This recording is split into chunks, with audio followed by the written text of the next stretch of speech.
ഇപ്പൊ എന്താണ് ചെയ്യുന്നത്? ഇങ്ങനെ ചൂടായിട്ടിരിക്കണം. എന്റെ ദൈവം എവിടെ, ദൈവം എവിടെ?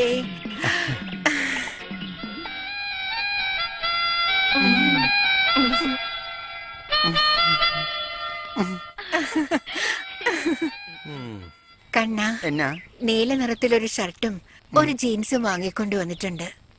ഇതാ. താങ്ക്സ് ഉണ്ടേ. അവന് വാങ്ങി കൊടുത്തു. അപ്പൊ എനിക്കോ? നിനക്ക് ബിസ്ക്കറ്റ്. നായ്ക്ക് അതാ നല്ലത്. അത് മറ്റൊന്നുമല്ല, എന്റെ കൃഷ്ണന്റെ രൂപം അത്ര പോരെന്ന് പലരും കംപ്ലൈന്റ് പറയുന്നുണ്ട്. അതുകൊണ്ട് പഴയ MTR പടങ്ങൾ മുഴുവൻ എനിക്ക് കണ്ടുകൊണ്ടേയിരിക്കണം. അതുകൊണ്ട് എനിക്ക് ഉനീഡായുടെ കളർ ടിവിയും ഒരേ ഒരു VCRും വാങ്ങിത്തരാൻ പറ്റുമോ? എന്താ കണ്ണ ഇങ്ങനെ ചോദിക്കുന്നത്? അതെന്റെ ഭാഗ്യല്ലേ? നിനക്കിനി എന്ത് വേണമെങ്കിലും സംശയിക്കാതെ എന്നോട് ചോദിക്കേ. ഇപ്പൊ എനിക്കിത് മാത്രം മതി. ആവശ്യമുള്ള സമയത്ത് ഞാൻ തന്നെ ചോദിച്ചോളാം. ഈ പഴം വെക്കാൻ വേണ്ടി ഒരു റെഫ്രിജറേറ്റർ വാങ്ങിത്തരാമോ? ഇത് കഴുകിയെടുക്കാൻ വേണ്ടി ഒരു നല്ല വാഷിംഗ് മെഷീൻ വാങ്ങിച്ചു തരാമോ എനിക്ക്? ഈ കാസറ്റിലെ പാട്ട് കേൾക്കാൻ വേണ്ടി ഒരു ടേപ്പ് റെക്കോർഡ് വാങ്ങിത്തരാമോ എനിക്ക്?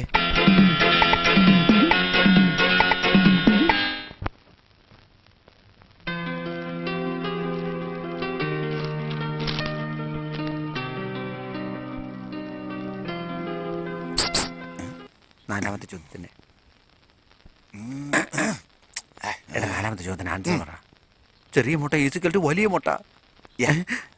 എന്ത് മണ്ടത്തിലാണ് എഴുതി വെച്ചു?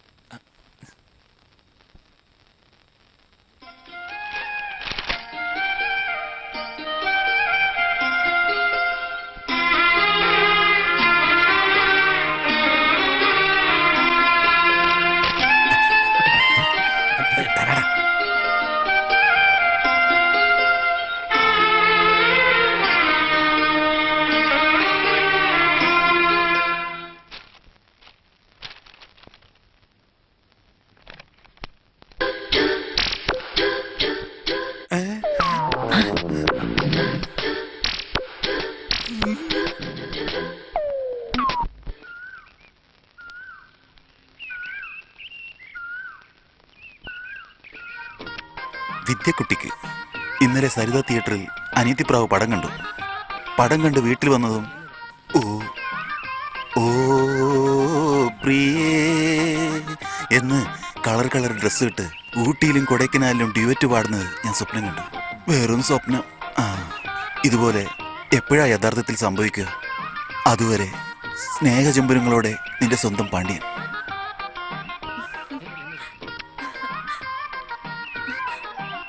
എന്ത് ലെറ്ററാ മോളെ ഇത്? അത് ഒന്നുമില്ല. അല്ല, അപ്പൊ നീ എന്തിനാ രഹസ്യമായിട്ട് വായിച്ചേ? അതിലെന്തോ കാര്യമുണ്ട്. ആ ലെറ്ററിങ് അന്ന് ലെറ്റർ തരുന്നുണ്ടോ അതോ ഞങ്ങൾ മേടിക്കണം? അവിടെ നിൽക്കാം.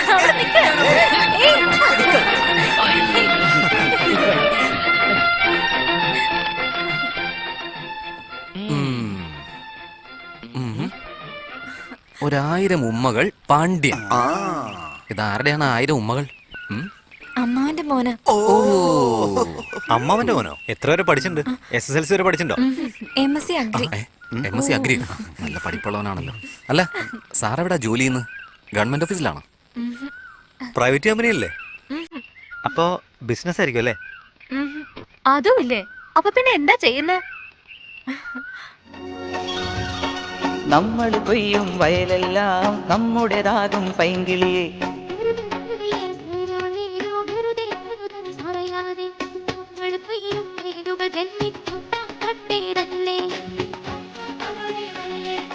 അല്ലെന്നേ അല്ലെന്നേ അല്ലല്ലല്ലെന്നേ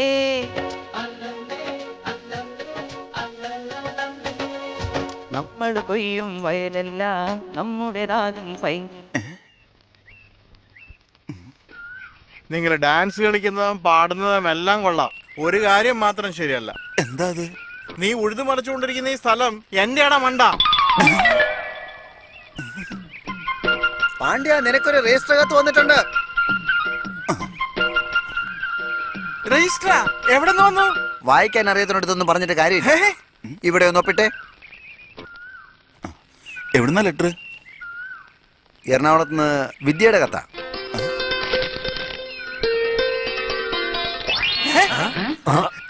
ഇവരിത് എവിടെ പോയി? ആളെ കാണുന്നില്ലല്ലോ. മുറപ്പണ്ണിന്റെ എന്നാ കത്ത് വന്നിരിക്കുന്നത്, പിന്നെ ഇവിടെ കാണുമോ? അതുകൊണ്ട് ഊട്ടിയോ കൊടൈക്കനാലോ ഡ്യൂവറ്റിലായിരിക്കും. സാർ, അന്ന് സാറിനെ റോട്ടിൽ വെച്ച് അപമാനിച്ച പയ്യനാരാണെന്ന് കണ്ടുപിടിച്ചു. 10 വർഷം മുമ്പേ അങ്ങ് ക്ഷേത്രത്തിലെ അധികാരിയായിരിക്കുന്ന സമയത്ത് പെരുമാൾപുരം കോവിലെ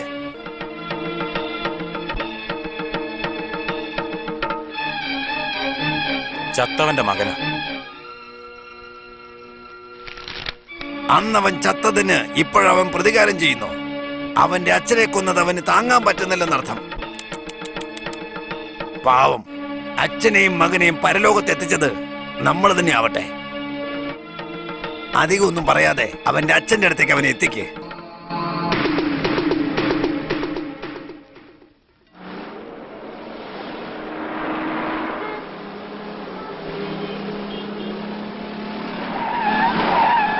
അതാവും തന്നെ പിടിക്ക്.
ഇത് അപകടമല്ല, കൊന്നതാ. ഞാൻ എന്റെ 2 കണ്ണുകൊണ്ട് കണ്ടതാ. ഇത് നിങ്ങൾക്ക് കോടതിയിൽ വന്ന് പറയാൻ പറ്റുമോ? ഏത് കോർട്ടിലെ പറയണ്ടേ? പറയ്. സുപ്രീം കോർട്ടിലാണോ? പറയാം. ആ ശരി ശരി, ഒരു പരാതി എഴുതി കൊടുത്തിട്ട് പൊക്കോ. വിചാരണ നടക്കുന്ന സമയത്ത് കോടതി ചെന്ന് കാര്യങ്ങൾ ബോധ്യപ്പെടുത്തിയാൽ മതി.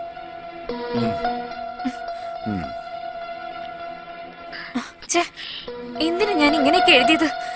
ഇത് ബിഗിനിങ് അല്ല, എൻഡാണ്.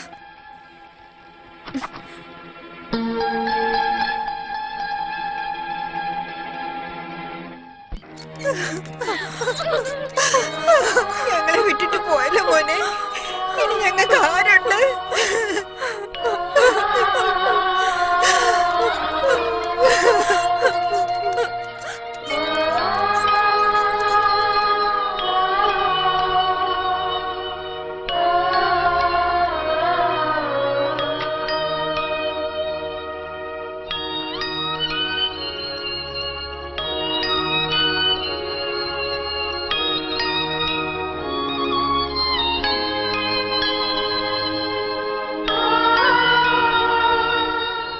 ഇത് വെറും കവറല്ല, എൻ്റെ 1 മാസത്തെ ശമ്പളമാണ്.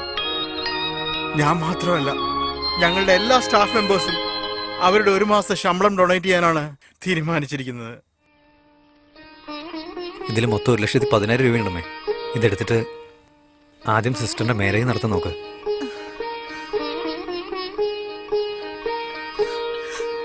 ഞങ്ങൾ പോയിട്ട് വരാമേ. പോയിട്ട് വരാം. വാ.